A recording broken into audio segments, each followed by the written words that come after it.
So, eto na nga mga Habibis. May nagbabalik sa Habibi House. Andito na si Ate Rose. Ate Rose. Ay, hindi pala si Ate Rose to. Si Tia Julie pa. Ano, fake news. Dahil si Ate Rose, Tia Julie nasa baba. O, sige. Ano ginagawa mo? Nag-ready ka ng Pagkain na aso. pagkain ni Lucia. Nakaabang na ang baby girl. Siya si Bella. Bella?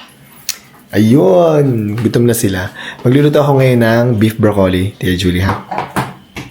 At narito na nagbabalik sa Habibi House si Ate Rose. Ayun na si Ate Rose. Welcome back, Ate Rose. At today, magluluto kami ng ulam namin. Ang ulam namin ay beef broccoli. Ayan, guys. May sirloin beef at kami at saka broccoli. Si Ate Rose magpe-prepare na ng bawang.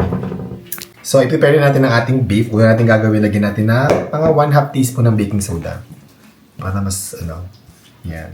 Para mas madaling mag-tenderize yung ating beef. Tapos malagay din tayo ng cornstarch. Siguro mga 1 tablespoon. Mga 1.5 siguro. Tansya-tansya lang. Lagyan natin ng soy sauce. Japanese soy sauce ginamit ko. 1 tablespoon.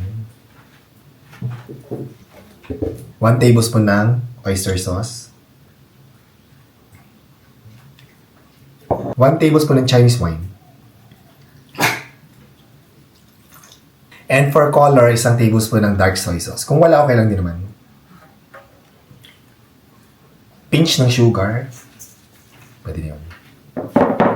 Salt. Pepper. And garlic. Pasang masyadong marami, kalahati lang siguro. Tapos i-mix lang natin to. At imamarinate natin for about 15 minutes. And gagawin naman natin ng sauce. Meron akong 1 cup ng water dito. Lagyan natin ng 2 tablespoon ng soy sauce.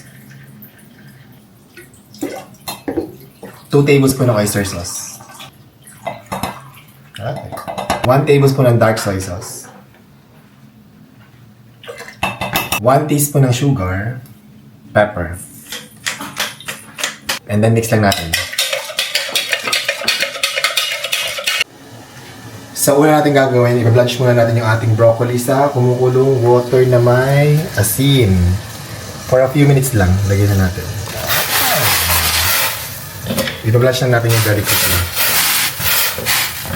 Hanguin na natin. I-blanch lang natin for a few minutes ang ating mga broccoli. Ang laki nung pang sala ko. Wala kasi maliit. Pang-awa yan. Now, lutuin naman natin ang ating beef. Yung ating minarinate na beef, lagyan natin sa kawali.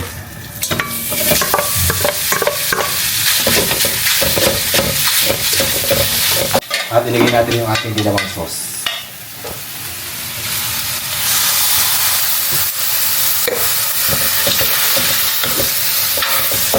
Luto na ang ating beef, lagyan natin ang ating broccoli. Ayan. Tapos, toss lang natin. At luto na to, guys. Beef broccoli. At ito na ang aming beef broccoli. At as usual, tatlo lang kaming kakain kasi andito na si Ate Rose pero si Lindy naman ang wala kasi nasa building na si Lindy. That's it.